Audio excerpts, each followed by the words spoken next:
Recording in progress.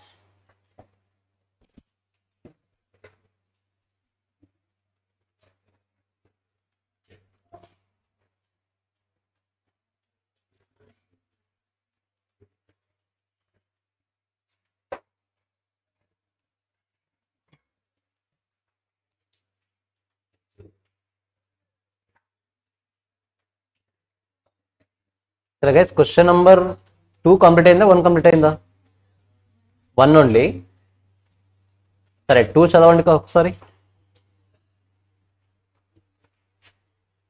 2 ఒకసారి చదవండి first.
ఏ concept గురించి అడుగుతున్నారు?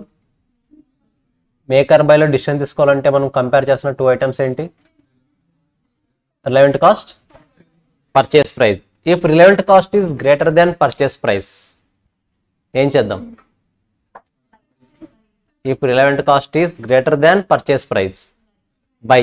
నథింగ్ బట్ రిలవెంట్ కాస్ట్ ఎక్కువ ఉంది, పర్చేస్ ప్రైస్ బయటే తక్కువ దొరుకుతుంది. కరెక్ట్. ఆ టైంలో ఏం చేస్తాం? బయట నుంచి కొంటాం. ఒకవేళ relevant cost is less than purchase price అయితే మనమే మ్యానుఫ్యాక్చర్ చేసుకుంటాం. ఇప్పుడు క్వశ్చన్లో ఏం చెప్తున్నారు?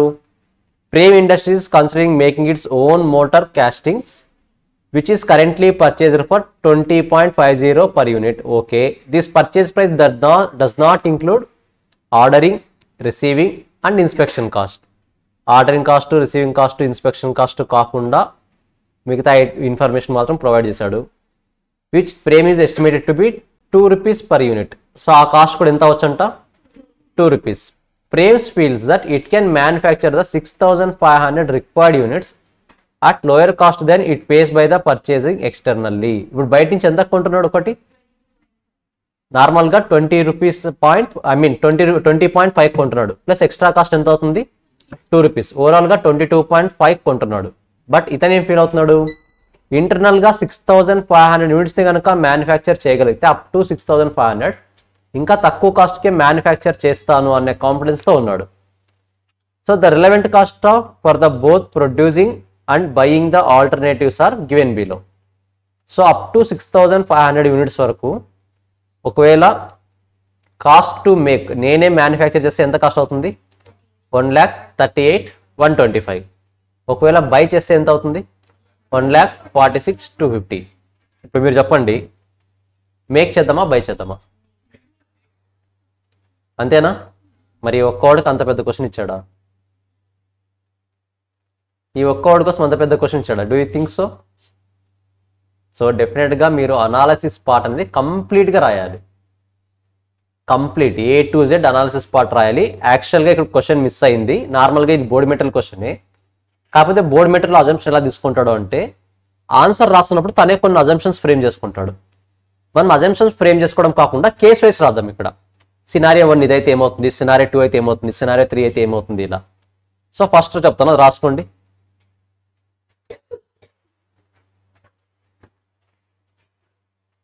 In make versus by decision, first make versus by decision అని రాయండి heading. Make versus by decision.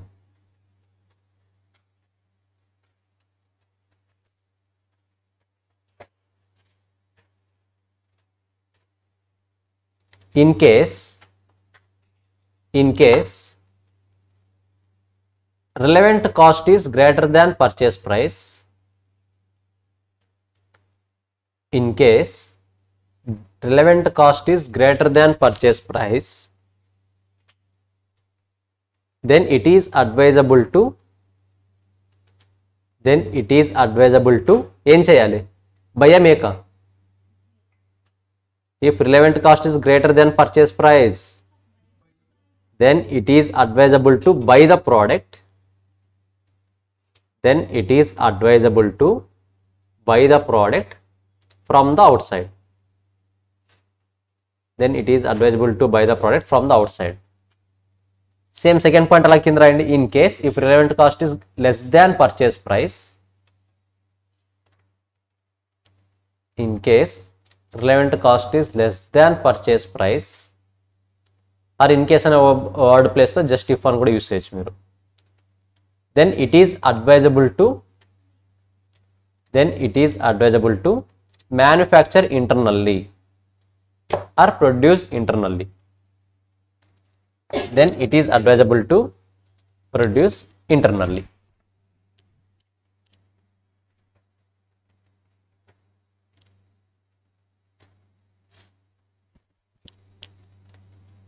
So just ఇది మన కంక్లూజన్ పాయింట్, అనాలిసిస్లో కంక్లూజన్ పాయింట్. కాకపోతే ఇచ్చిన డేటాను కూడా కన్సిడర్ చేయాలి కదా. In the given question, wait, given details అని రాయండి. Given details cost to make 6,500 units. Cost to make 6,500 units ఎంత? 1,38,125. దాని పక్కన ఈక్వల్ టు పెట్టి అది ఏం కాస్ట్గా ట్రీట్ చేస్తాం మనము? Relevant cost. So relevant cost అని కూడా రాసేయండి. Cost to buy 1,46,250. Cost to buy 1,46,250. That is equal to purchase price. That is equal to purchase price. రాయండి. From the above 2 points, from the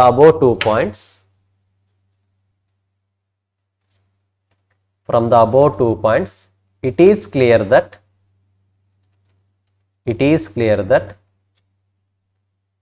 relevant cost is less than purchase price.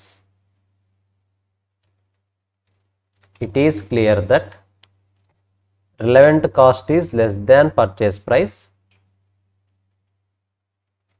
Therefore it is advisable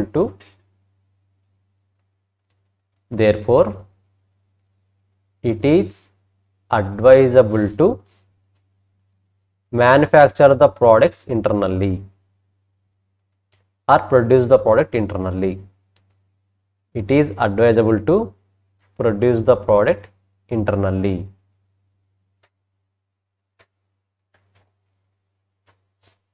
so ఇది general analysis.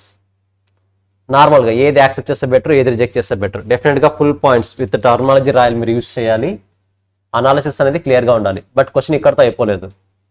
నార్మల్గా వీడు అడిగిన వరకు అయితే ఇక్కడికే సరిపోతుంది. మామూలుగా 2 మార్క్స్ క్వశ్చన్ అడగొచ్చు ఇలాంటివి. కాకపోతే సినారియోస్ అనేవి రియాలిటీలో మెయిన్ ఎగ్జామ్స్తో చేంజ్ అవుతూ ఉంటాయి. ఒకవేళ నేను బయట నుంచి కొనాను అనుకోండి, ఫర్ ఎగ్జాంపుల్ నేను ఇంటర్నల్గా మ్యానుఫ్యాక్చర్ చేయకుండా బయట నుంచి కొంటే నా ఫ్యాక్టరీలో ఉండే మిషనరీ, నా ఫ్యాక్టరీ, నా రెంట్, నా ప్లేస్ అన్నీ కూడా ఐడియల్గా ఉండిపోతాయి కదా, ఫ్రీగా ఉండిపోతాయి కదా. కాబట్టి నేను చదవ అనుకున్నానంటే వన్స్ దీన్ని బయట నుంచి కనుక కొంటే నా బిల్డింగ్ని ఒక 30,000కి రెంట్కి ఇద్దాం అనుకున్నా.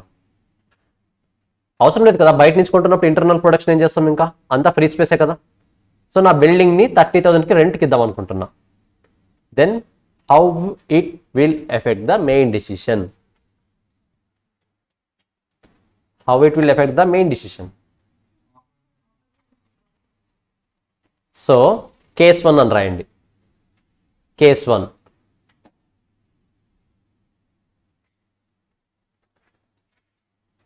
if the building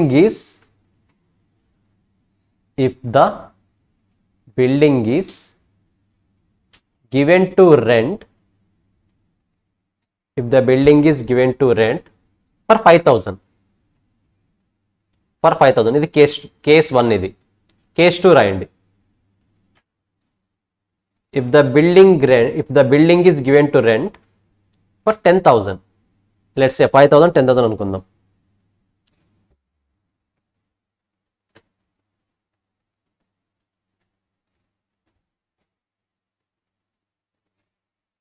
ఆ డిఫరెన్స్ ఎంత అమౌంట్ చెప్పండి ఒకసారి. కాస్ట్ బై డిఫరెన్స్ అమౌంట్ ఎంత? అది 8,125. అయితే okay.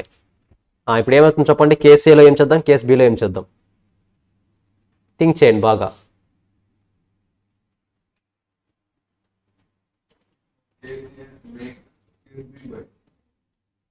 Case A make, case B buy, ఇంకా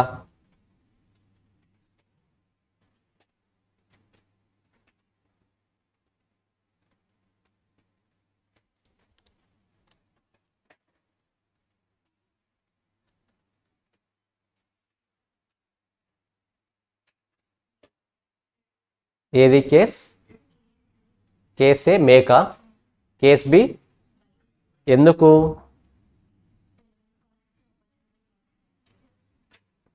రిలవెంట్ కాస్ట్కి ఆపర్చునిటీ కాస్ట్ యాడ్ చేయాలా? ఎందుకు?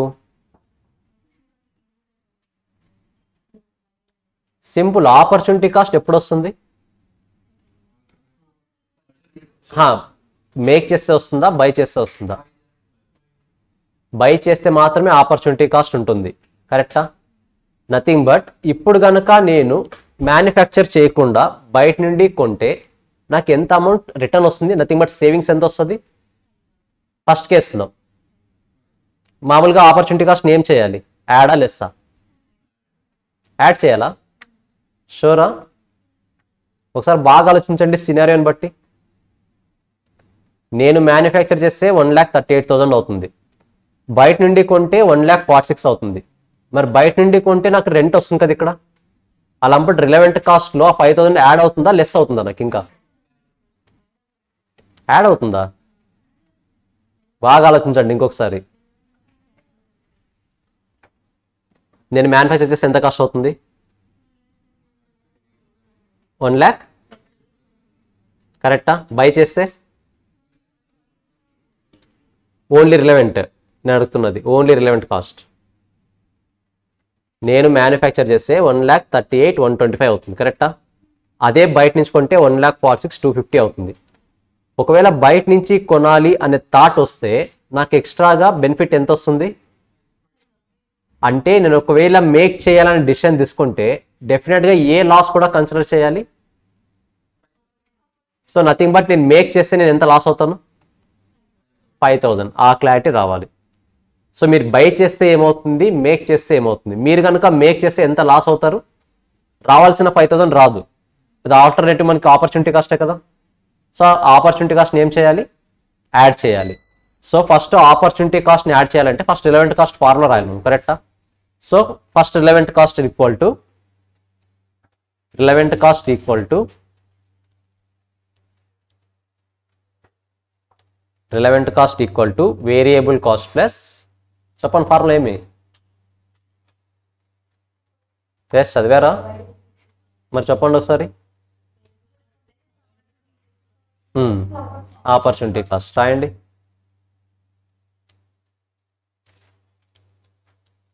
Variable cost plus avoidable fixed cost plus opportunity cost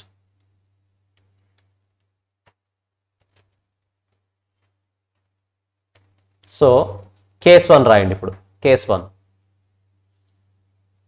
variable cost equal to relevant cost equal to 1,38,125 plus 1,38,125 plus 5,000 so 1,43,125 so relevant cost is 1,43,125 మరి purchase price ఎంత ఉంది 1,46,250 అది కూడా రాయండి purchase price equal to 1,46,250 so from the above 2 points it is clear that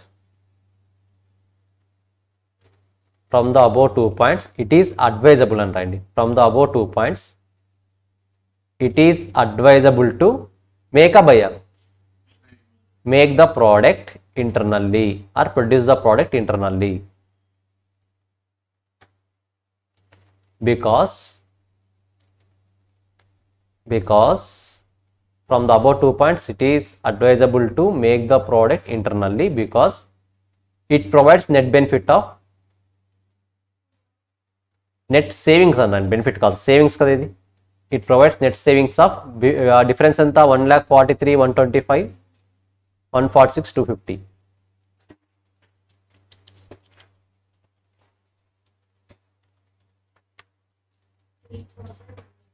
3,125 it gives net benefit of 3,125 so case 1 అయితే it is advisable to manufacture internally case 2 రాయండి ఇప్పుడు case 2 what is relevant cost now 1,38,125 plus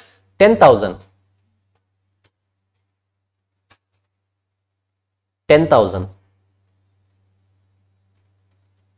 so 1,48,125 right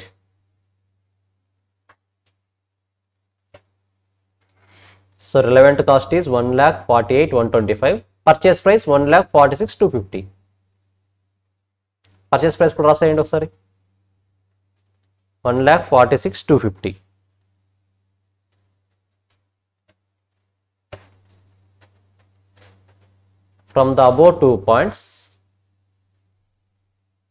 from the above 2 points it is advisable to buy the product from outsiders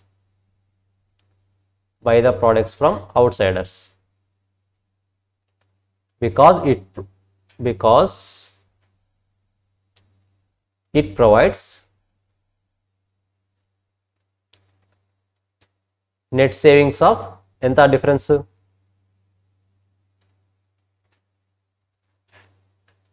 146,250 minus 148,125 1875 rupees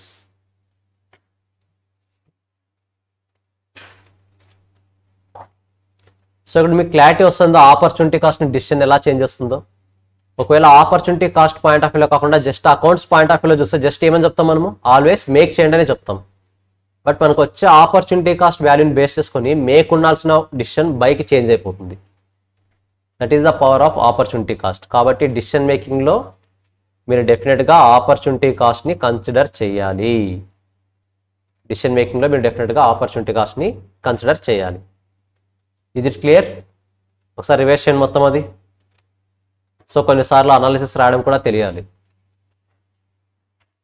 theory అనుకోద్దు మన మైండ్లో calculations ఏ ఉంటాయి దాన్ని థియరిటికల్గా కూడా represent చేయాలి అంతే ఒకసారి చదవండి ఆ పాయింట్స్ అన్ని అసలు ఏం చేసామన్నది గైస్ బోర్డ్ మెటీరియల్లో డిఫరెంట్ క్వశ్చన్ సేమ్ క్వశ్చన్ ఉంటుంది బట్ డిఫరెంట్ అజంప్షన్స్ తీసుకుంటాడు. వాల్యూస్ నేను 5,000 10,000 తీసుకున్నాడు కదా, వాడు డిఫరెంట్ గా తీసుకుంటాడు.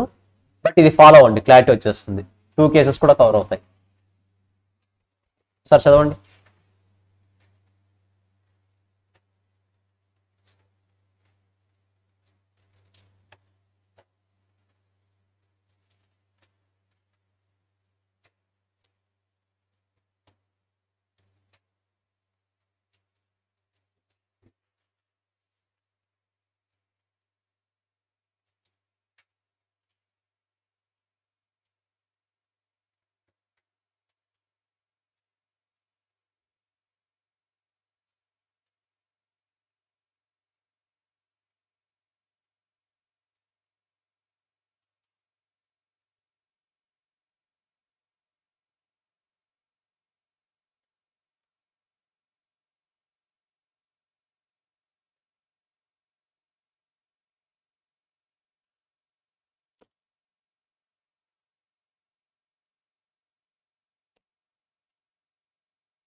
ఇంకా మార్జినల్ కాస్టింగ్ పెండింగ్ ఉన్న వాళ్ళు ఎవరు ఉన్నారా క్లాసెస్? ఐ మీన్ ఇంతవరకు జరిగిన క్లాసెస్ పెండింగ్ ఉన్నవాళ్ళు నిజంగా చెప్పండి ఫ్రాంక్గా. డెఫినెట్గా ఉంటారు. ఉన్నాయంటున్నారు లేవంటున్నారు? హ్యాండ్ రైజేషన్ ఉన్నాయా? సాటర్డే క్లాస్, సాటర్డే అంతా ఎవరి హస్తం ఉంది ఇందులో? ఏం సంతోష్, అందరు నీ వైపు చూస్తున్నారు. సరే, వీలైన తొందరగా కంప్లీట్ అయిపోవాలి, ఓకేనా? అదర్వైజ్ చాలా చాలా ప్రెజర్ పెరుగుతుంది. మీకే తెలుసు, లాస్ట్ టైం ఆల్రెడీ ఎక్స్పీరియన్స్ అయ్యారు చాలా మంది. ప్రెజర్ అనవసరంగా ఇంక్రీజ్ అవుతుంది. సరే, క్వశ్చన్ నెంబర్ 3 వద్దు ఇప్పుడే, 3 ఇంకా సేపు టైం పడుతుంది. అది 4 చదవండి ఒకసారి. Question number 4.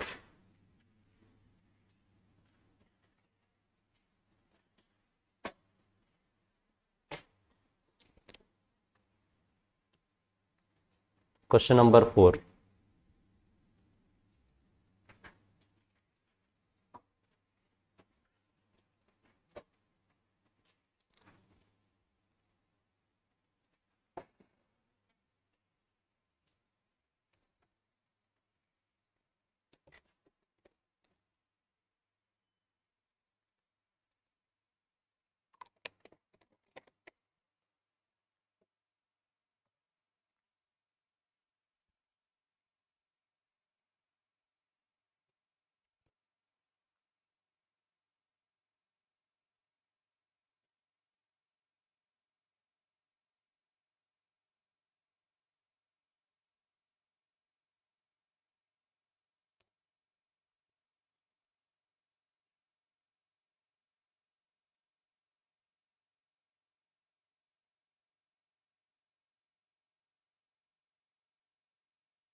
అర్థమైందా క్వశ్చన్ ఏమైనా? అసలు కామెంట్ ఆన్ ప్రాఫిటబిలిటీ, కామెంట్ చేయండి చూద్దాం. కామెంట్ అంటే మీరు అనుకునే కామెంట్ కాదు, మీ ఒపీనియన్, మీ అనాలసిస్ చేస్తారా ఏమైనా చూద్దాం. 4 పాయింట్స్ ఏదో ఒక పాయింట్ మీద కామెంట్ చేయండి చూద్దాం, మీకు తెలిసింది. లెట్ అస్ అజ్యూమ్ ఇదే క్వశ్చన్ ఎగ్జామ్లో వచ్చింది, సేమ్ ఫీలింగ్, క్వశ్చన్ కొత్తగా చూసినట్టే ఉంటుంది, ఏం చేయాలో తెలియదు, కామెంట్ చేయమన్నాడు. ఏమని కామెంట్ చేస్తారు? ఎగ్జామినర్ మీద కామెంట్స్ రాస్తారు ఏమైనా? ట్రై చేశారు ఎప్పుడైనా అలా మెయిన్ ఎగ్జామ్స్లో? 10th ఇంటర్ 10th లేదు కదా? నిజం చెప్పండి, 10th ఎంతమందికి లేదు ఇక్కడ? ఎవరికి లేదు కదా? మీన్స్ లేదు అంటే సో 10th సేఫ్ అయిపోయారన్నమాట అందరూ. ఇంటర్ రాశారా? ఫస్ట్ ఇయర్ 2 రాశారా? ఫౌండేషన్ రాశారా? నిజం చెప్పండి, నిజంగా ఓన్గా రాసిన సార్ అన్న వాళ్ళు ఎంతమంది? మీరే రాశారు అయితే. సరే, కామెంట్ చేయండి చూద్దాం, చూద్దాం ఏమని కామెంట్ చేస్తారు. అట్లీస్ట్ ఒక point, out of 4 any 1 point.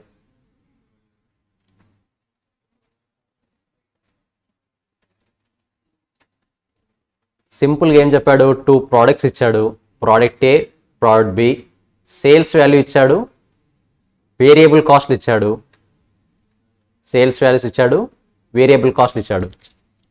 తర్వాత ఏమి ఇచ్చాడు చూడండి ఇక్కడ, machine hours used, consumption of material. Nothing but ఈ 2 ఫ్యాక్టర్స్ ఏమై ఉంటాయి, limiting factors.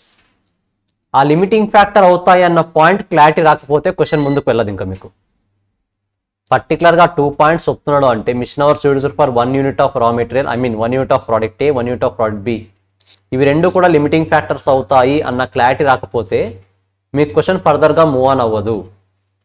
So I hope ఆ పాయింట్ వచ్చిన వాళ్ళకి కాన్సెప్ట్ మీద గ్రిప్ ఉందని, రాకపోతే గ్రిప్ లేదని. You have to revise it again.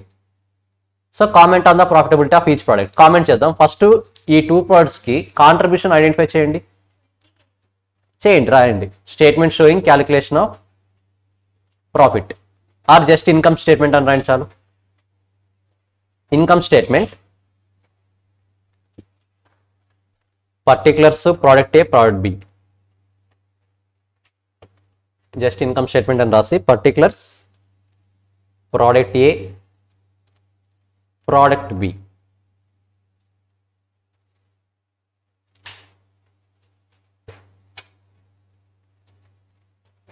So sales value రాయండి, వేరియబుల్ కాస్ట్లు ఏవి ఉన్నాయో చూడండి, అవన్నీ లెస్ చేయండి. Find out the contribution per unit.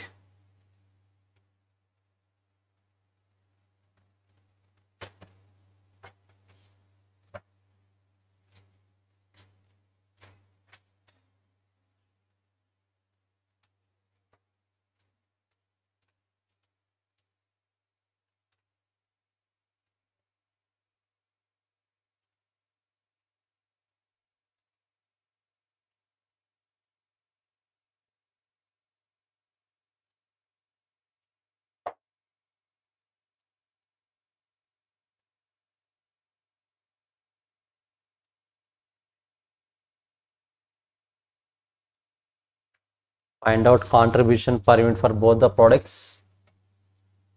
Product A ఎంత వచ్చింది, 20, product B 18, 2018.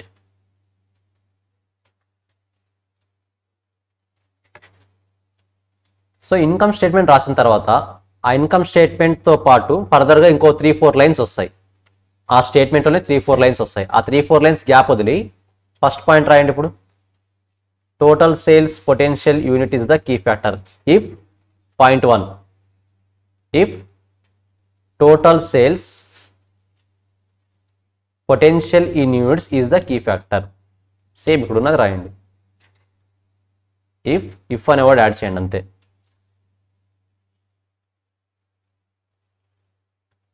Nothing but యూనిట్స్ని base చేసుకొని ఒకవేళ యూనిట్సే కీ ఫ్యాక్టర్ అయితే, ఒకవేళ యూనిట్సే డిసిషన్ మేకింగ్కి కీ ఫ్యాక్టర్ అయితే మనం ఏ ప్రోడక్ట్ని ప్రొడ్యూస్ చేయాలి అని. Number of units key factor అయినప్పుడు ఏ ప్రోడక్ట్ని ప్రొడ్యూస్ చేస్తాం, కాంట్రిబ్యూషన్ పర్ యూనిట్ దేనికి ఎక్కువ ఉంటే దాన్ని ప్రొడ్యూస్ చేస్తాం, అంతే కదా. So if total sales potential in units is the key factor, then it is advisable to produce, product A, అంతే కదా. 2018 కదా contributions. Then it is advisable to produce product A because it provides higher contribution than product B. Because it provides higher contribution than product B.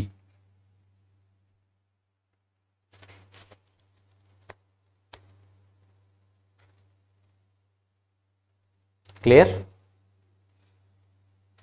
So second question ఏమన్నాడు, total sales potential in values is the key factor.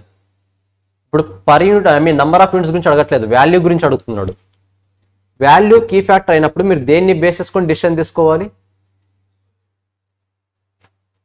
Let's say BEP యూనిట్స్కి formula ఏంటి అంటే, అక్కడ BEP units కావాలన్నప్పుడు డినామినేటర్లు ఏం తీసుకుంటున్నారు, contribution per unit. ఇప్పుడు fixed BEP value కావాలంటే ఏం బేస్ తీసుకుంటారు. సో ఇక్కడ కూడా పీవీ రేషియో ఐడెంటిఫై చేయండి. ఏది పీవీ రేషియో హైయెస్ట్ వస్తే దానికి ప్రయారిటీ ఇవ్వండి. సో ఇప్పుడు ఇన్కమ్ స్టేట్మెంట్లో మళ్ళీ వెళ్ళి రాయండి పీవీ రేషియో క్యాలిక్యులేట్ చేయండి. అందుకే 4 లైన్స్ గ్యాప్ వదలమన్నా.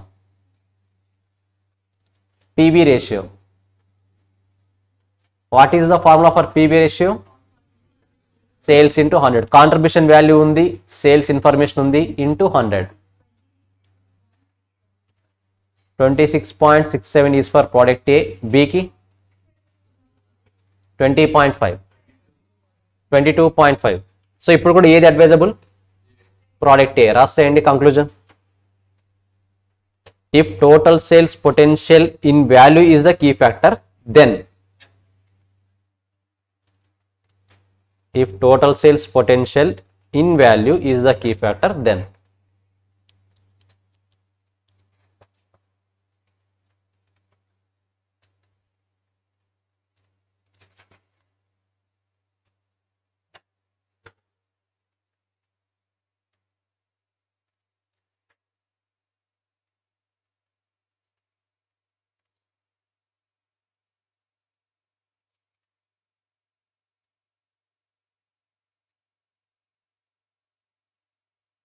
సేమ్ కదా, it is advisable to produce product A because it provides higher PV ratio than product B. Because it provides higher PV ratio than product B. ఇప్పుడు ఎగ్జామినేషన్లో full marks పడేలా ఎంతమంది follow అవుతున్నారో లేదో question వేస్తానో తెలుస్తుంది.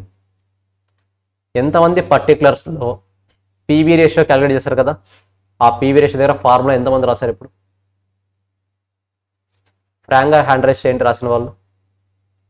PV ratio దగ్గర formula ఎంతమంది రాశారు? కాంట్రిబ్యూషన్ బై సేల్స్ అని రాస్తే మాత్రమే ఫుల్ మార్క్స్ పడతాయి, గుర్తుపెట్టుకోండి.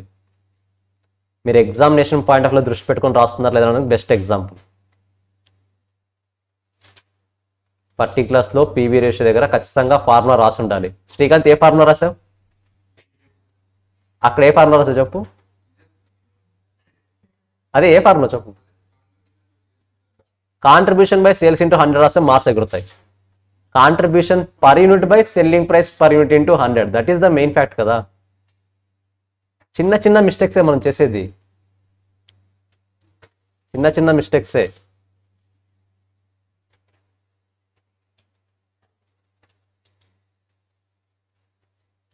క్లియర్?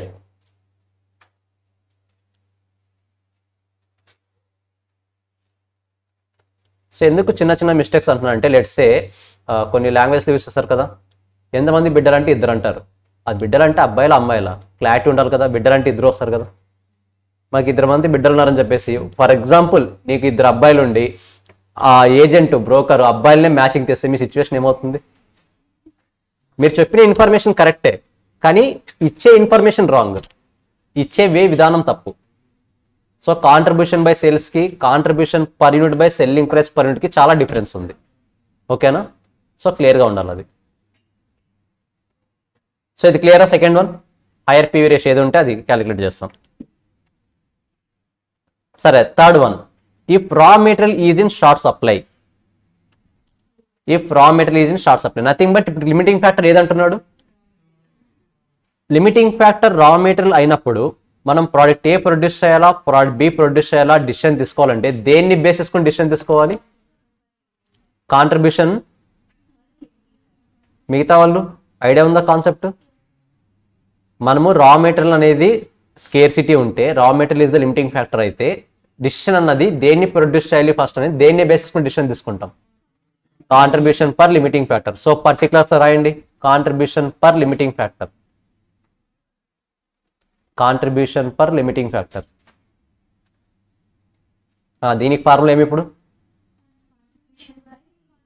కాంట్రిబ్యూషన్ బైనా? కాంట్రిబ్యూషన్ బైనా? కాంట్రిబ్యూషన్ పర్ యూనిటా, కాంట్రిబ్యూషన్ బయ్యా? మరి అదే కదా చెప్తున్నా. సేమ్, 2 బిడ్డలు, same example. Contribution per unit by limiting factor per unit or raw material per unit, raw material required per unit. So ఒక్కో యూనిట్ ని ప్రొడ్యూస్ అంటే ఎన్ని కేజీస్ ఆఫ్ రా మెటీరియల్ కావాలి మనకి? ఏకి 2 kgs. కాంట్రిబ్యూషన్ ఎంత వచ్చిందంటే 20 20 డివైడ్ బై 2 10. ఇది 18 డివైడ్ బై 2 9. 2 9 సారీ 10 9 ర్యాంకింగ్ దేనికి ఇస్తారు పర్టికులర్స్ రాయండి ranking in case of raw material is the limiting factor ranking in case of raw material is the limiting factor ఇచ్చేసేయండి ర్యాంకింగ్ దేనికి ఇస్తారు ప్రోడక్ట్ ఏ rank 1 rank 2 అన్ని particulars columns ఏబీసీలోనే వస్తాయి I mean ఏబీలోనే వస్తాయి కరెక్టా సో ఏబీ దగ్గర ranking ఇస్తారు 1 2 మరి కామెంట్ చేయండి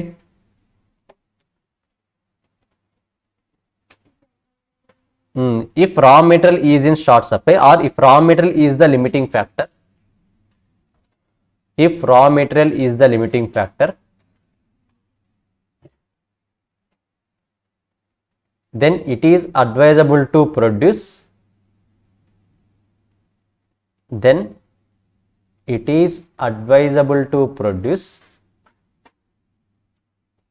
product A first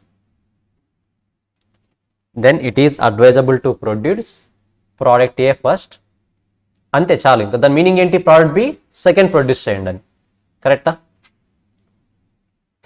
final one production capacity is the limiting factor nothing but in terms of machine hour is the limiting factor machine hour limiting factor అయితే ranking దేన్ని బేసిస్కొని ఇవ్వాలి contribution per machine hours so అది కూడా రాసాను పర్టికులర్స్లో same మెటీరియల్కి ఎలాగ రాశారో same అలాగే మిషన్ అవర్స్ కూడా సేమ్ పాయింట్స్ రాయండి contribution per unit by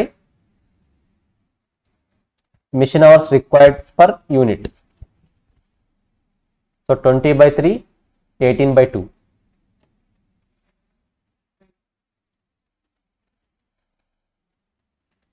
20/3 18/2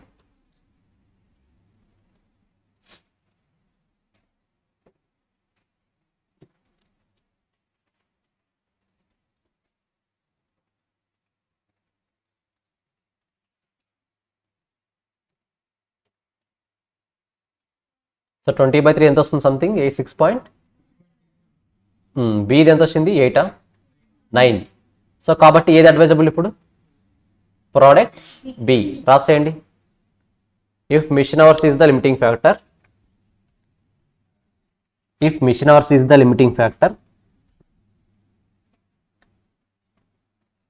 then it is advisable to produce if mission hours is the limiting factor then it is advisable to produce product B first ante kada then it is advisable to produce the product B first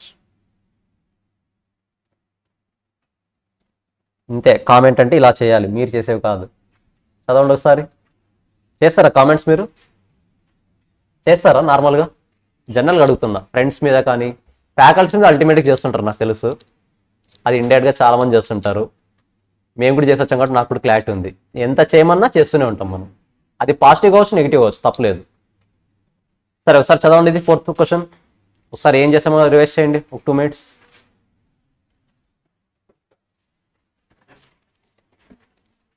revise చేయండి ఒకసారి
సరే guys, ఒకసారి వినండి.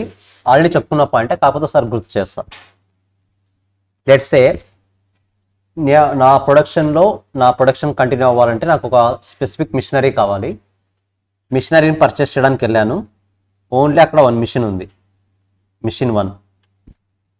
So ఒక్కొక్క ప్రోడక్ట్ని produce చేయడానికి నాకు variable cost per unit 5 rupees అవుతుందన్నారు. బట్ దీని మీద చార్జ్ చేసే depreciation every year nothing but fixed cost, that is 15,000. ఉన్నదే 1 మిషన్. నేను కొనడానికి షాప్కి వెళ్ళాను. వాళ్ళు డీటెయిల్స్ చెప్పారు. ఒక్కో ప్రోడక్ట్కి ఒక్కొక్క యూనిట్ని ప్రొడ్యూస్ చేయడానికి మీరు 5 రూపీస్ ఇంకా రావాల్సి వస్తుంది.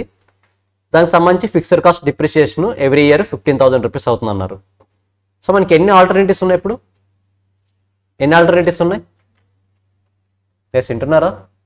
ఎన్ని ఆల్టర్నేటివ్స్ ఉన్నాయి? ఆల్టర్నేటివ్స్ ఎన్ని ఉన్నాయి? మీరు షోరూమ్కి వెళ్ళారు బైక్ కొనడానికి, ఒకే బైక్ ఉంది. మీకు ఇప్పుడు బైక్ కొనే ఆల్టర్నేటివ్స్ ఎన్ని ఉన్నాయి?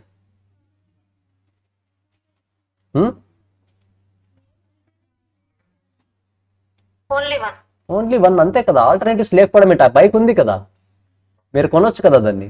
సేమ్ క్వశ్చన్ అడుగుతున్నా ఇక్కడ కూడా. షాప్కి వెళ్ళారు, ఒకే మిషన్ అవైలబిలిటీ ఉంది. సో ఇప్పుడు మీకు ఎన్ని ఆల్టర్నేటివ్స్ ఉన్నాయి? 1.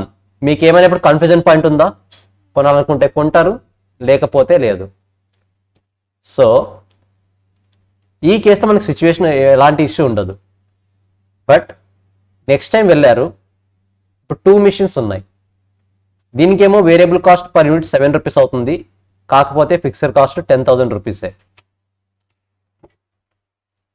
సెకండ్ 2 మిషన్స్ ఉన్నాయి. ఇప్పుడు మిషన్ 1 సేమ్, మిషన్ 2కేమో వేరియబుల్ కాస్ట్ ఒక యూనిట్ని ప్రొడ్యూస్ చేయడానికి 7 రూపీస్ అవుతుంది, బట్ ఫిక్స్డ్ కాస్ట్ ఏమో 10,000 ఉంది. దెన్ ఏ మిషన్ సెలెక్ట్ చేసుకుంటారు? ఇప్పుడు మీరు ఏ మిషన్ సెలెక్ట్ చేసుకుంటారు? నాకు తెలుసు మీరు మర్చిపోయి ఉంటారని. డిమాండ్ ఎక్కువ ప్రొడ్యూస్ చేయాలనుకున్నప్పుడు వేరియబుల్ కాస్ట్ పర్ యూనిట్ తక్కువ ఉండేది చూసుకుంటాం సార్. తక్కువ డిమాండ్ ఉన్నప్పుడు ఫిక్స్డ్ కాస్ట్ తక్కువ ఉండేది చూసుకుంటాం. సో మీకు డిమాండ్ ఎక్కువ ఉంటే వేరియబుల్ కాస్ట్ పర్ యూనిట్ ఏది తక్కువ ఉందో అది సెలెక్ట్ చేసుకుంటారు.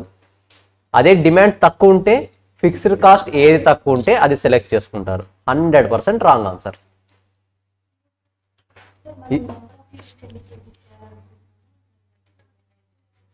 అది ఎలా తెలుస్తుంది? మనం ఎన్ని యూనిట్స్ ప్రొడ్యూస్ చేయాలని ఎలా తెలుస్తుంది మనకి? దేన్ని బేస్ చేసుకుంటే తెలుస్తుంది?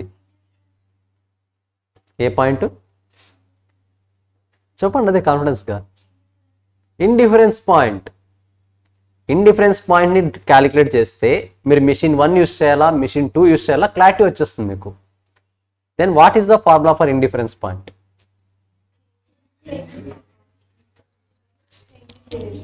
చేంజ్ ఇన్,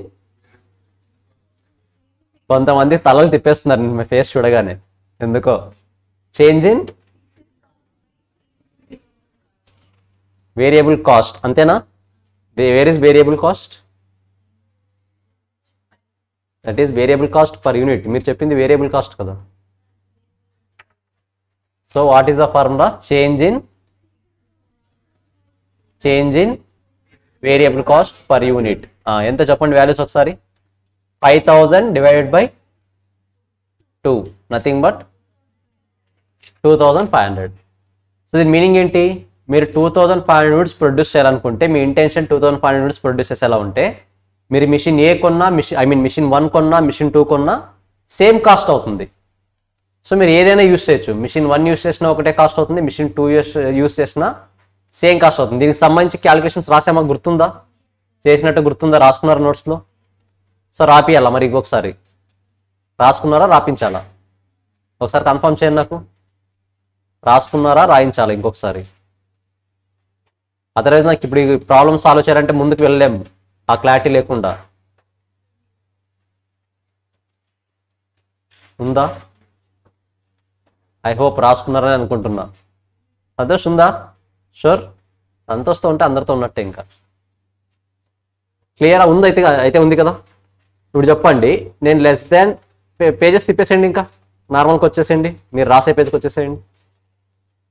సరే, 2,500 యూనిట్స్ కన్నా ఎక్కువ ప్రొడ్యూస్ చేయాలనుకుంటే ఏది యూస్ చేయాలి?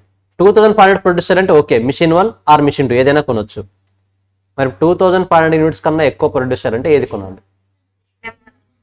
ఎందుకు? సో నంబర్ ఆఫ్ యూనిట్స్ ఎక్కువ ప్రొడ్యూస్ చేస్తుందంటే ఇప్పుడు మీరు చెప్పిన analysis correct. Number of units indifference point కన్నా ఎక్కువ ప్రొడ్యూస్ చేయాలనుకుంటే దేన్ని సెలెక్ట్ చేసుకోవాలి? ఏదైతే వేరియబుల్ కాస్ట్ తక్కువ ఉంటుందో దాన్ని సెలెక్ట్ చేసుకోవాలి. ఒకవేళ లేదు, మీరు ప్రొడ్యూస్ చేసే యూనిట్స్ 2500 కన్నా తక్కువ ఉన్నాయి అంటే నా ఇండిఫరెన్స్ పాయింట్ కన్నా తక్కువ ఉంది అనుకోండి, అప్పుడు ఏది సెలెక్ట్ చేసుకోవాలి? ఫిక్స్డ్ కాస్ట్ ఏది తక్కువ ఉందో దాన్ని సెలెక్ట్ చేసుకోవాలి. బట్ ఇక్కడ వరకు క్లియర్, పాయింట్ క్లియర్గా ఉంది, ఏం ప్రాబ్లం లేదు. బట్ అసలు ప్రాబ్లం ఎప్పుడు వస్తుందంటే నేను మిషన్ 3 కూడా ఉంది ఇక్కడ నాకు ఆప్షన్లో. ఇంతవరకు 2 మిషన్సే, ప్రాబ్లం లేదు. ఇప్పుడు మిషన్ 3 కూడా ఉంది, దానికి ఒక different variable cost per unit ఉంది, డిఫరెంట్ ఫిక్స్డ్ కాస్ట్ ఒకటి ఉంది. దెన్ ఇప్పుడు ఏది సెలెక్ట్ చేసుకోవాలి నేను? రెండు ఉంటే క్లారిటీ ఉంది, ఇండిఫరెన్స్ పాయింట్ చేస్తే సరిపోతుంది. మరి మూడింటికి ఇండిఫరెన్స్ పాయింట్ ఎలా చేస్తాం మనము? ఇంతవరకు మనకు తెలిసింది ఫస్ట్ హెడ్ ఏక్ 1 మిషన్, హెడ్ ఏక్ ఉండదు, డైరెక్ట్గా కొంటే అది కొంటాం లేకపోతే లేదు. 2 మిషన్స్ కొన్నప్పుడు కాస్త హెడ్ ఏక్ వస్తుంది ఏది కొనాలని. సో దానికి ఒక సొల్యూషన్ చూసాం. ఇప్పుడు ఇంకొక హెడ్ ఏక్ వచ్చింది, ఇంకో మిషన్ వచ్చింది, ఏ మిషన్ కొనాలి?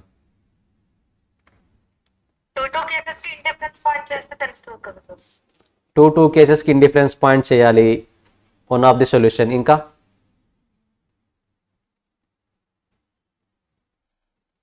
నథింగ్ బట్ ఎలా చేయాలి అప్పుడు?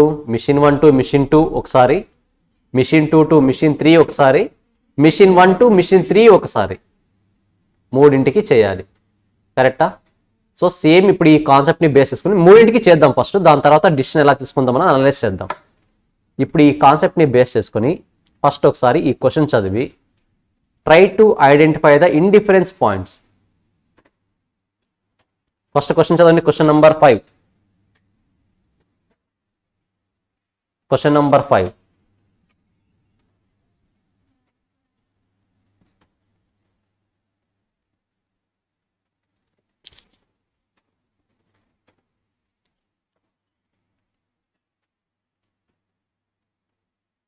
Material cost per annum, labour cost per annum, fixed cost per annum. Per unit, అది యానం కాదు, పర్ యూనిట్ నార్మల్గా. మరి వేరియబుల్ కాస్ట్ పర్ యూనిట్ లేదే నాకు. ఆ మూడు కలిపితే వేరియబుల్ కాస్ట్ వస్తుందా? షూరా? టోటల్ వేరియబుల్ కాస్ట్ వస్తుందా, పర్ యూనిట్ వస్తుందా? Per unit. సో అన్ని ఇన్ఫర్మేషన్స్ ఉన్నట్టే కదా. వేరియబుల్ కాస్ట్ పర్ యూనిట్ ఉంది, ఫిక్స్డ్ కాస్ట్ పర్ యానం ఉంది. ఫిక్స్డ్ కాస్ట్ కూడా పర్ యూనిట్లో కావాలా? నో, ఫిక్స్డ్ కాస్ట్ అనేది టోటల్లోనే కావాలి మనకు. కరెక్టా? సో ట్రై చేయండి ఫస్ట్, మీరు రఫ్గా ట్రై చేయండి. నేను ప్రెజెంటేషన్ చెప్తాను, ప్రెజెంటేషన్ ఇంపార్టెంట్ ఈ ప్రాబ్లంకి. రఫ్గా ట్రై చేయండి ఒకసారి. x1 x2కి ఎంత అవుతుంది, x2 x3కి ఎంత అవుతుంది, x1 x3కి ఎంత అవుతుంది?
క్లియర్?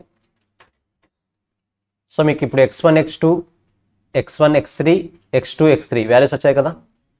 ఎడిట్ బి ఇప్పుడు నోట్స్తో రాయండి. Statement sowing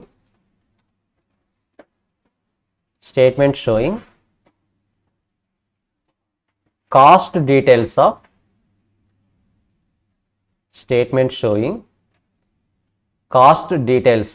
different products. Statement showing cost details of different products. మనకున్న వేరియబుల్ కాస్ట్ ఫిక్స్డ్ కాస్ట్ ఒకటే కదా, that's why I have mentioned the cost details.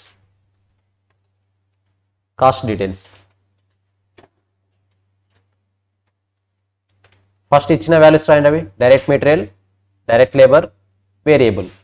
So టోటల్గా 4 columns. Particulars x1 x2 x3, particulars x1 x2 x3.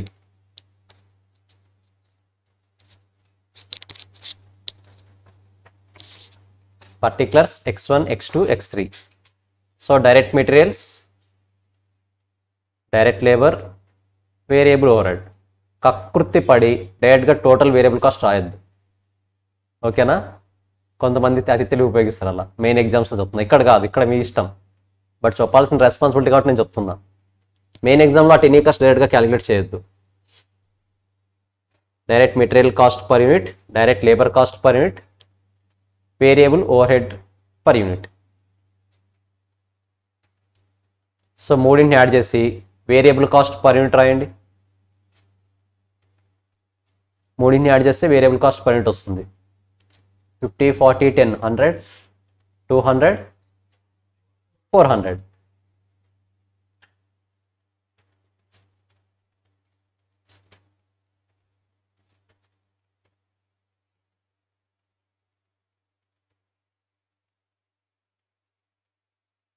So రాసారా variable cost per unit? మరి ఫ్రాంక్గా చెప్పండి, ఎంతమంది పర్టికులర్స్లో variable cost per unit formula రాశారు? పర్టికులర్స్లో వేరియబుల్ కాస్ట్ పర్ యూనిట్కి ఫార్ములా ఎంతమంది రాశారు? సో మొత్తం రాయొద్దు, దీనికి ఏ అని పెట్టండి, బి సి అని పెట్టి ఏ ప్లస్ బి ప్లస్ సి అని రాయండి.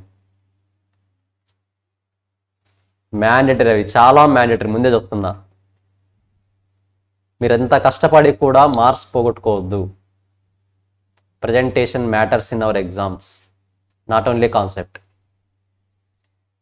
ఇక్కడ డైరెక్ట్గా నెక్స్ట్ వేరియబుల్ కాస్ట్ క్యాలిక్యులేట్ చేయగానే ఫిక్స్డ్ కాస్ట్ పర్ యానం రాసేయండి. Fixed cost per annum 2,50,000, 1,50,000, 70,000.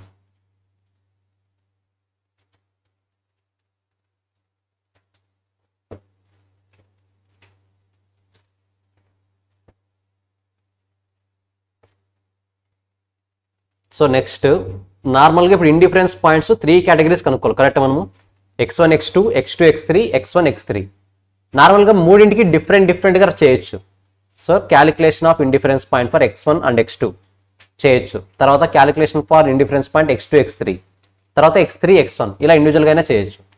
Are దీనికి కూడా ఒక స్టేట్మెంట్లో రాసేద్దాం. సింపుల్గా ఒక స్టేట్మెంట్లో కంక్లూజన్ వచ్చేస్తుంది కదా. So statement sowing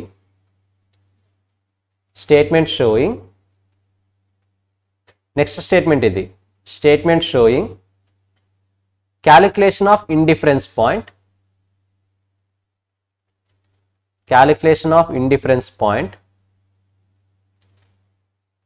for different machines. Statement showing calculation of indifference points for different machine. ఎక్కడైతే అనాలసిస్ పార్ట్ కన్నా స్టేట్మెంట్లోనే కంక్లూజన్ బాగా వస్తుందని మీరు ఫీల్ అవుతారో, please write the answers in statements only. Conclusion analysis part కన్నా స్టేట్మెంట్లో ప్రజెంట్ చేస్తే బాగుంటుంది. So particulars amount, particulars calculation amount 3 కాలమ్స్గా డివైడ్ చేయండి. Particulars, calculations, value or units. ఇది యూనిట్స్ కదా వాల్యూ వచ్చేది మనకి. Particulars, calculations, units. పర్టికులర్స్ దగ్గర ఏం రాస్తారు ఇప్పుడు? Indifference point for x1 and x2. Indifference points for x1 and x2.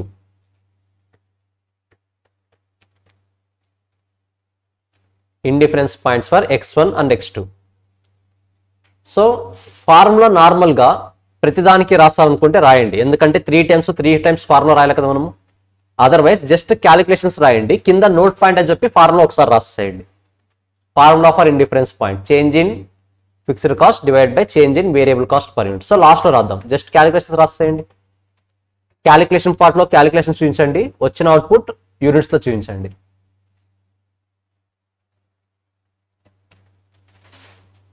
Change in fixed cost 2,50,000 minus 1,50,000 divided by 200 minus 100.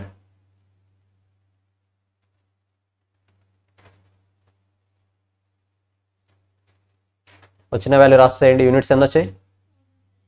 1000 units రాసేయండి.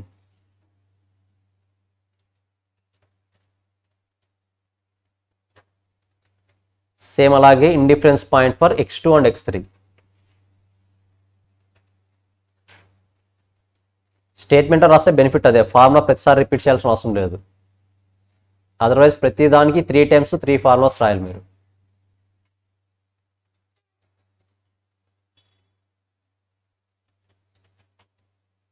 x2కి x3కి కూడా indifference point identify చేయండి.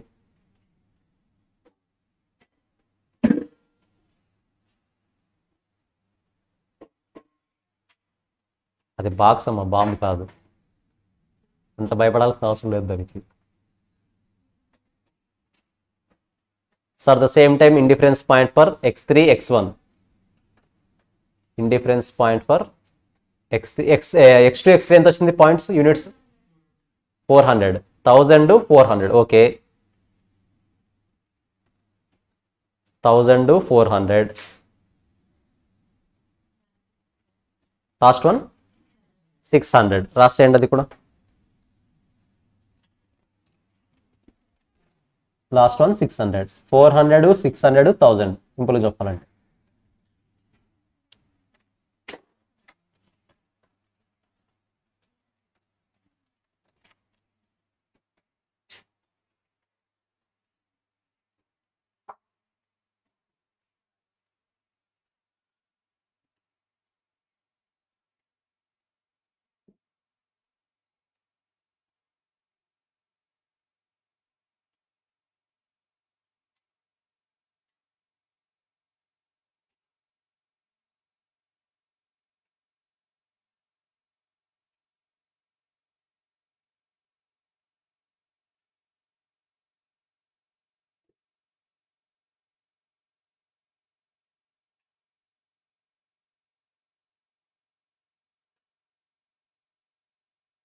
సో ఒకవేళ మీరు 400 యూనిట్స్ కనుక ప్రొడ్యూస్ చేయాలనుకుంటే ఏ మిషన్ యూస్ చేయాలి, ఏవే యూస్ చేయాలి? 400 ప్రొడ్యూస్ చేయాలనుకుంటే ఏ మిషన్స్ యూస్ చేయొచ్చు? x2 x3. 600 యూనిట్స్ అయితే x3 x1. 1000 అయితే x1 x2. సో సింపుల్గా ఏం చెప్తున్నారు, ఒకవేళ మీరు 400 యూనిట్స్ ప్రొడ్యూస్ చేస్తే ఏదైనా ఏది x2 ఆర్ x3 ఏదైనా యూస్ చేయొచ్చు. 600 అయితే x3 x1 ఏదైనా యూస్ చేయొచ్చు. 1000 అయితే x1 x2 ఏదైనా యూస్ చేయొచ్చు. Then which machine you are required to use if I need to produce 500 units? 500 units. If I need to produce 500 units, then which machine is advisable? First 500 units దగ్గర ఒకసారి observe చేద్దాం. ఈ base తీసుకుందాం, ఓకేనా? అంటే x2 x3 calculate చేశారు కదా, x2 x3 calculate చేసిన తర్వాత నథింగ్ బట్ ఈ వాల్యూస్ x2 కాస్ట్ ఎంత? 200. x3 కాస్ట్ ఎంత? 400. ఒకవేళ నేను 400 యూనిట్స్ కనుక ప్రొడ్యూస్ చేయాలనుకుంటే మీరు x2 అయినా యూస్ చేయొచ్చు, x3 అయినా యూస్ చేయొచ్చు. ఒకవేళ మోర్ దాన్ 400 ప్రొడ్యూస్ చేయాలనుకుంటే ఏది సెలెక్ట్ చేస్తాను? ఎందుకు? వేరియబుల్ కాస్ట్ పర్ యూనిట్ తక్కువ ఉంది కాబట్టి, కరెక్టా? ఒకవేళ లెస్ దాన్ 400 యూనిట్స్ ప్రొడ్యూస్ చేయాలనుకుంటే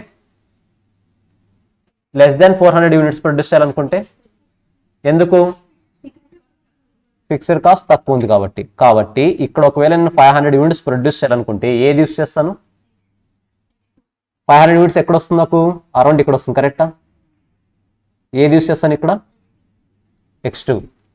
మరి సేమ్ ఈ పాయింట్ ఆఫ్ వ్యూలో కరెక్ట్ అవుతుందో ఒకసారి ఆలోచించండి. అది ఒకవేళ లెస్ దాన్ 600 యూనిట్స్ ప్రొడ్యూస్ చేయాలనుకుంటే ఏది యూస్ చేయాలి నేను? లెస్ దాన్ 600 యూనిట్స్ ప్రొడ్యూస్ చేయాలనుకుంటే ఏది యూస్ చేయాలి? Less than 600.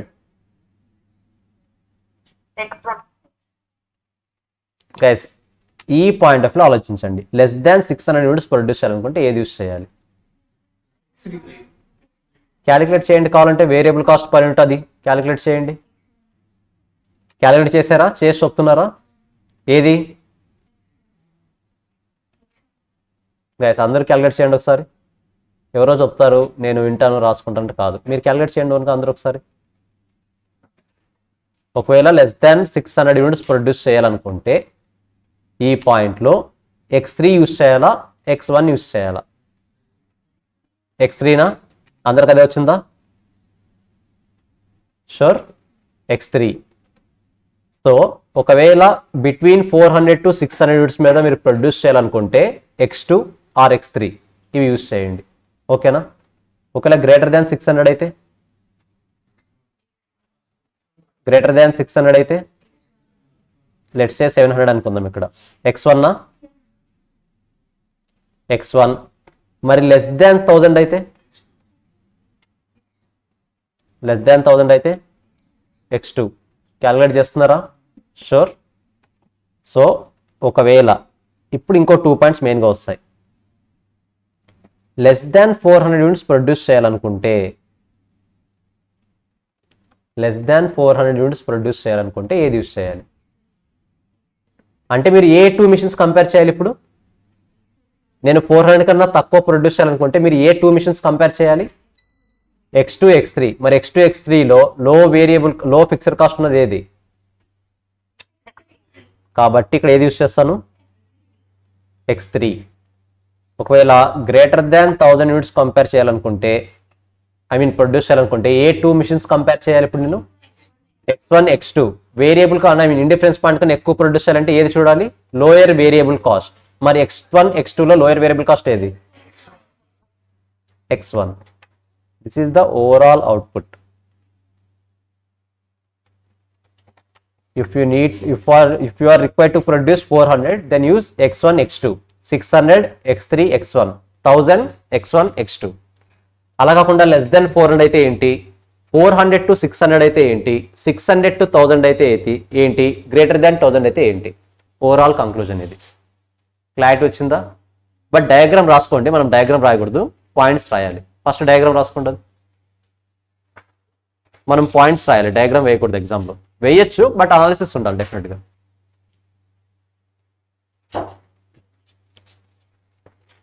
గైస్ ఏమైనా కన్ఫ్యూజన్ ఉందా? పాయింట్ ఇది సింపుల్ పాయింటే కదా, 1 by 1 చెక్ చేసుకుంటూ రావాలంతే.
చూడడానికి సింపుల్ క్వశ్చన్ కానీ ఈజీగా 10 మార్క్స్ క్వశ్చన్.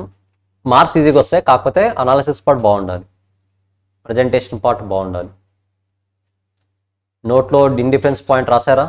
ఫార్ములా నోట్ పాయింట్లో రాశారా? రాయని వాళ్ళు రాసేసేయండి త్వరగా. సో ఇప్పుడు ఏమంటుంది? ఎక్స్ లిమిటెడ్ కదా వీడు. సరే, కింద పాయింట్స్ ఇప్పుడు. If X limited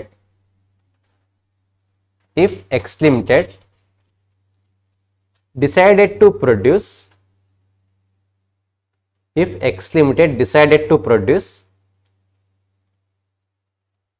400 units if X Limited decided to produce 400 units, then it is advisable to use the machines. Then it is advisable to use the machines either X2 or X3. Either X2 or X3. Same content Mari. If X Limited decided to produce, if X Limited speed and the slow chayala decided to produce less than 400 units,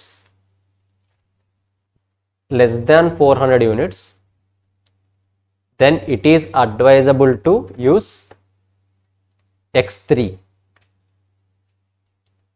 Then it is advisable to use X3. ఇప్పుడు less than రాసాం కాబట్టి next ఇది రాయాలి greater than. Same greater than రాస్తాయండి. Greater than 400 units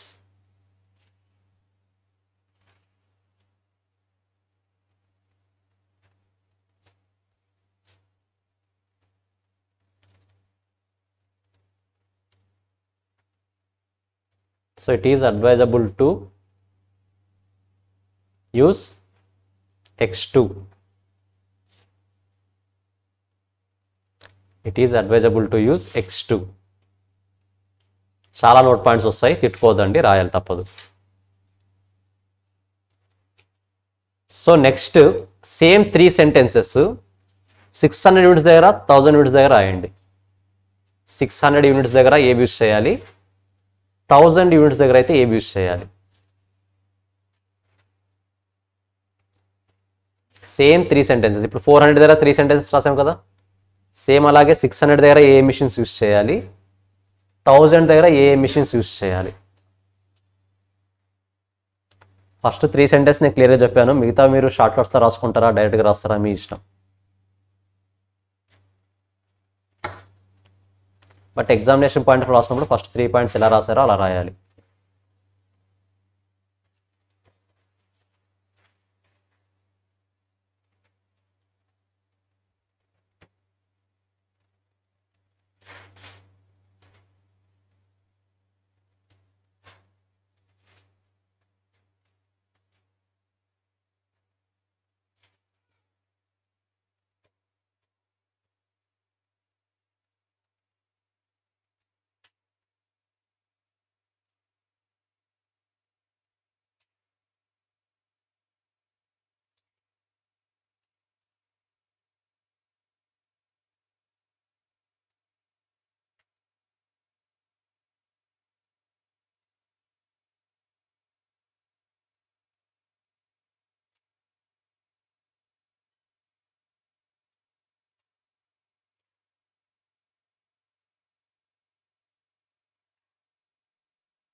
may know is who is this one.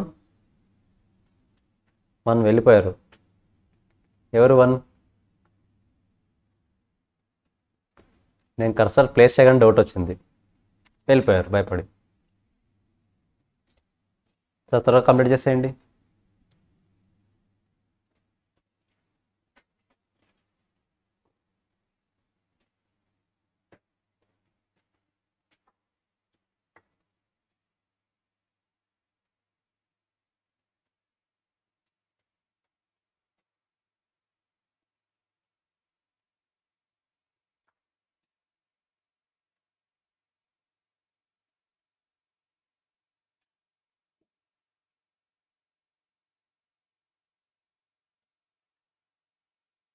So second question ఏమడుతున్నాడు, production is 1200 units అంట. 1200 units అయితే ఏ మిషన్ యూస్ చేయాలి? 1200 according to this 1200 units produce చేయాలనుకుంటే ఏది యూస్ చేయాలి? X1. రాసేయండి ఆ కంక్లూజన్ కూడా లాస్ట్లో. క్వశ్చన్ నెంబర్ 2కు ఆన్సర్ అది.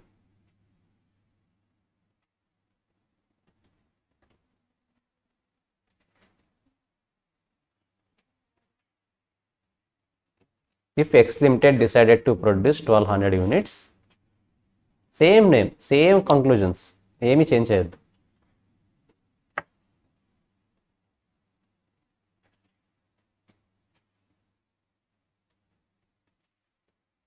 If X Limited is decided to produce 1200 units, then it is advisable to use X1.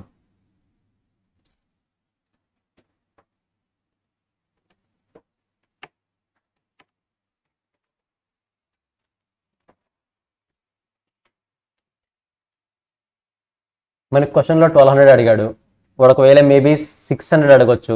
మీకు ఎలా చేయాలో తెలుసు కదా ఇప్పుడు. మేబీ 300 అడగొచ్చు, మేబీ 500 అడగొచ్చు. ఎలా అడిగినా సరే ఈ చార్ట్లో క్లారిటీ వచ్చేస్తుంది. క్లియర్? చెప్పండి, మార్జినల్ కాస్టింగ్ ఈజీనా డిఫికల్టా? గుర్తుందా, లాస్ట్ వీక్ సేమ్ క్వశ్చన్ అడిగాను. ఐ థింక్ ఆల్మోస్ట్ ఇదే రోజు మండే. ఇప్పుడు కూడా సేమ్ క్వశ్చన్ అడుగుతున్నా. ఈజీనా డిఫికల్టా? ఈజీనా? ఈజీనా డిఫికల్టా కన్ఫ్యూజ్డా? కొంతమందికి మేబీ ఈజీ అవ్వచ్చు, కొంతమందికి మేబీ కన్ఫ్యూజన్ అవ్వచ్చు. బట్ ఆ కన్ఫ్యూజన్ స్టేజ్ వాళ్ళు ఈజీ స్టేజ్కి రావాలంటే మధ్యలో మిస్ అయిన క్లాసులు, జరిగిన క్లాసులు ఇంకోసారి వినాలి. ఐ మీన్ ఏవైతే టాపిక్స్ డౌట్స్ ఉంటాయో ఆ డౌట్స్ టాపిక్స్ కంప్లీట్ చేసుకుంటే ఈజీ కేటగిరీలోకి వచ్చేస్తారు.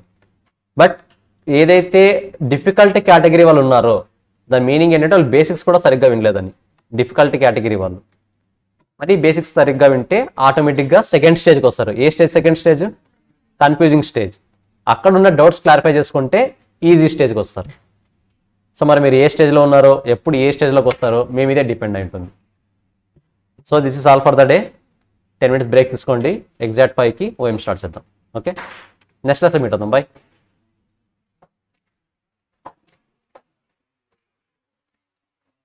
Recording stopped.